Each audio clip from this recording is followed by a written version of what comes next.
ஒரு விஷயத்தை நம்ப வைக்கிறதுக்காக சும்மா சும்மா வந்து பொய்யான சத்தியங்களை சொல்கிறது.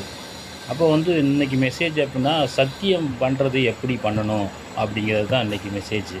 பாருங்கள், பொய் ஆணைகளை இடாதிருங்கள் அப்படிங்கிறாரு. ஆண்டவராக இயேசு கிறிஸ்து மலை பிரசங்கத்தில் சொல்லித்தரக்கூடிய ஒரு முக்கியமான ஒரு மெசேஜ். அவர் சொல்கிறாரு, பொய் ஆணைகளை இடாதிருங்கள் அப்படிங்கிறாரு. அப்போ வந்து எந்த ஆணைகளையும் வந்து முன்னாடிலாம் வந்து கடவுள் முன்னிலையில் தான் ஆணையிடுவாங்க. அப்போ வந்து அந்த கடவுள் முன்னிலையிலும் நீங்கள் ஆணையிடாதீங்க. ஏன் அப்படி வந்து பொய் நம்ப வைக்கிறதுக்காக ஒரு பொய்யை வந்து சத்தியம் அப்படின்னு சொல்லி அதை பொய்யா பேசுகிறீங்க, அப்படி பேசாதீங்க அப்படிங்கிறாரு. நீங்கள் வந்து வானத்தின் பேரில் நீங்கள் சத்தியம் பண்ண வேண்டாம். எதுக்கு வானத்தின் மேலே சத்தியம் பண்ணுறீங்க? பூமியின் மேலே சத்தியம் பண்ணுறது. இந்த பூமியின் மேலே ஏன் சத்தியம் பண்ணுறீங்க அப்படின்னு ஒவ்வொரு விஷயங்களாக கேட்குறாரு. அப்போ வந்து இந்த மாதிரி வந்து பொய் ஆணைகளை இட வேண்டாம். உள்ளதை உள்ளதென்றும் இல்லாததை இல்லாதென்றும் சொல்லுங்கள்.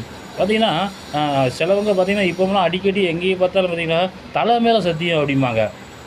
தலை மேலே கை வச்சுருவாங்க நம்ப வைக்கிறதுக்காக. அவர் என்ன சொல்கிறார் அப்படின்னா, உன் தலையில் உள்ள மயிரெல்லாம் எண்ணப்பட்டு இருக்கிறது, அது ஒரு மயிரையும் நீ வெண்மையாக்கவும் கருமையாக்கவும் ஒன்றால் கூடாது. ஏன் தலை மேலே சத்தியம் பண்ணுறீங்க? இந்த மாதிரி சத்தியங்களை நீங்கள் பண்ணவே பண்ணாதீங்க. உள்ளதை உள்ளதென்றும் இல்லாததை இல்லாதென்றும் சொல்லுங்கள்.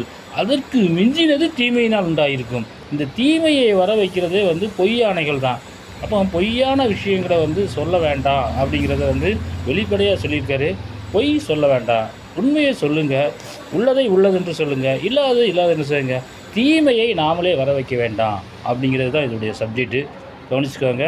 அடுத்து நீங்கள் வந்து இந்த சத்தியம் சொல்கிறத வந்து தவிர்க்கிறது நல்லது. உண்மையாக சொல்லுங்கள். சத்தியமே வேண்டாம்ப்பா, உண்மை தான், அவ்வளோதான், முடிஞ்சு போச்சு, சரியா? ஓகே, அப்படி சொல்லி பழகிக்கங்க. தேங்க்யூ.